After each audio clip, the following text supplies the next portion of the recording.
और चलिए अब बात बांग्लादेश की कर लेते हैं। बांग्लादेश में तख्ता पलट के बाद जारी हिंसा का सबसे अधिक असर हिंदू अल्पसंख्यकों पर पड़ रहा है।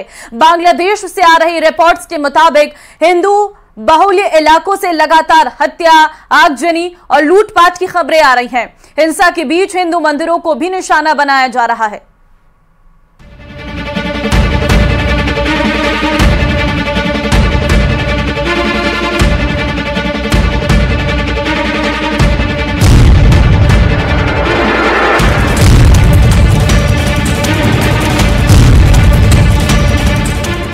बांग्लादेश में तख्ता पलट के बाद जारी हिंसा का सबसे ज्यादा असर हिंदू अल्पसंख्यकों पर हो रहा है।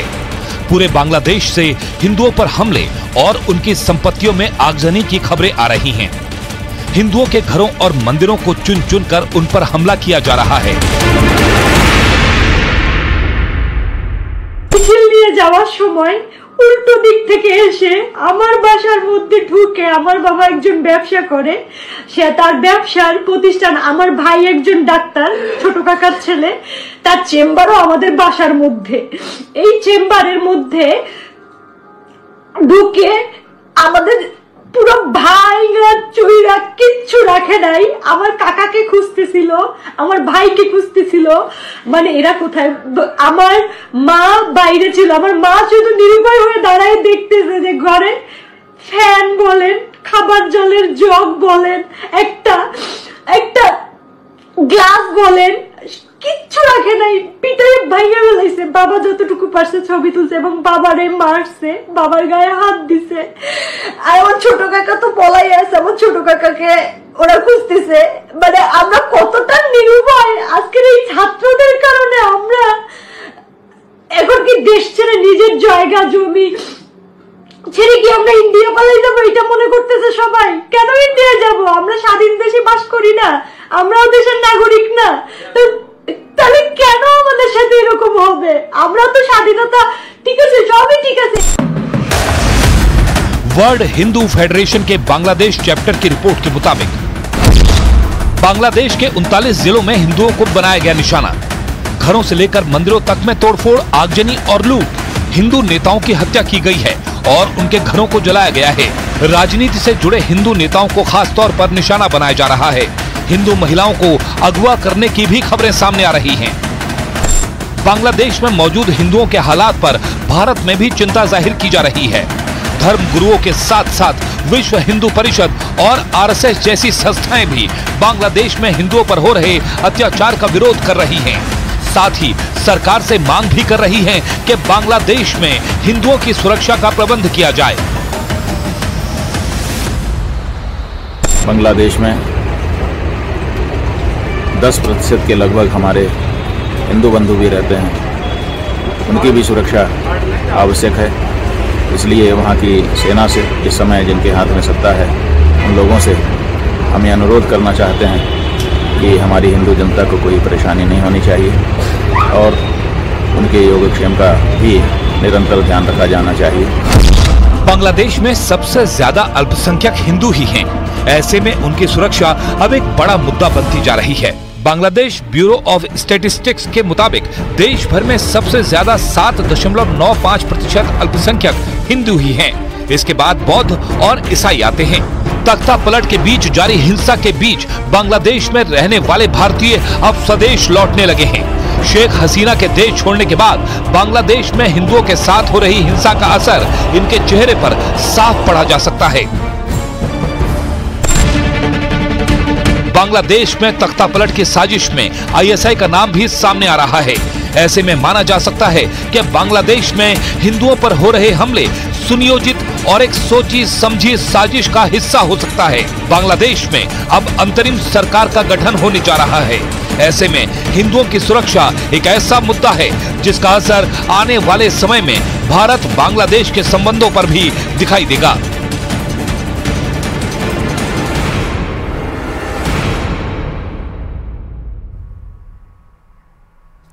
बांग्लादेश के कई जिलों से इस वक्त डराने वाली तस्वीरें आ रही हैं, क्योंकि भीड़ लगातार हिंदुओं और उनके धार्मिक आस्था से जुड़ी चीजों को टारगेट कर रही है। आलम यह हो चुका है कि वैश्विक मंच पर इस बर्बरता के खिलाफ आवाज उठने लगी है।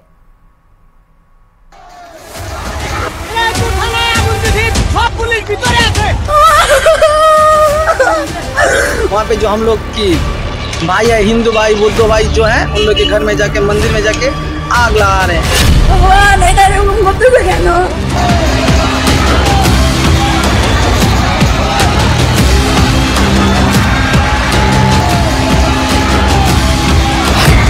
बांग्लादेश में हिंदुओं से बर्बरता।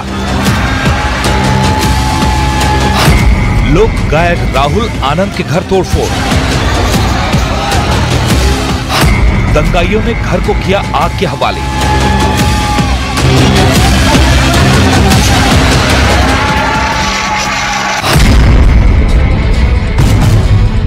सोचिए, एक लोक गायक से किसी की क्या दुश्मनी हो सकती है।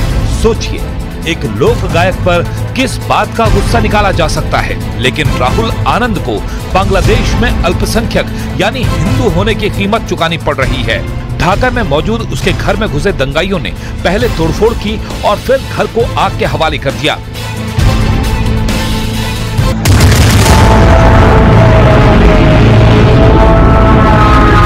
लेकिन ये बांग्लादेश में घट रही बर्बरता भरी कहानी का छोटा सा हिस्सा है।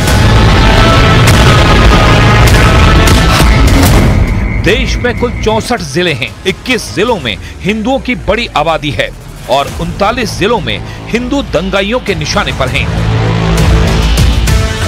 आज भारत के तमाम पड़ोसी चल रहे हैं, मंदिर तोड़े जा रहे हैं, चुन चुन करके हिंदुओं को निशाना बनाया जा रहा है,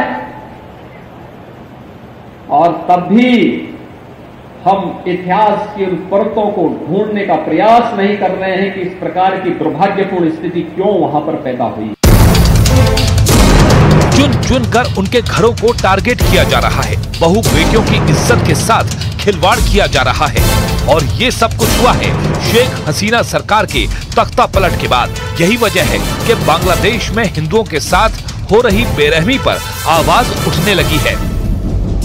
जो हमारे अल्पसंख्यक हिंदू भाई हैं, उनकी माँ बहन बेटियों की इज्जत आबरू पर बात ना आ जाए, इसके लिए भारत को चौकन्ना रहना पड़ेगा और पूरी ताकत के साथ अपने अल्पसंख्यक हिंदू भाइयों के साथ पूरे देश को खड़ा होना पड़ेगा।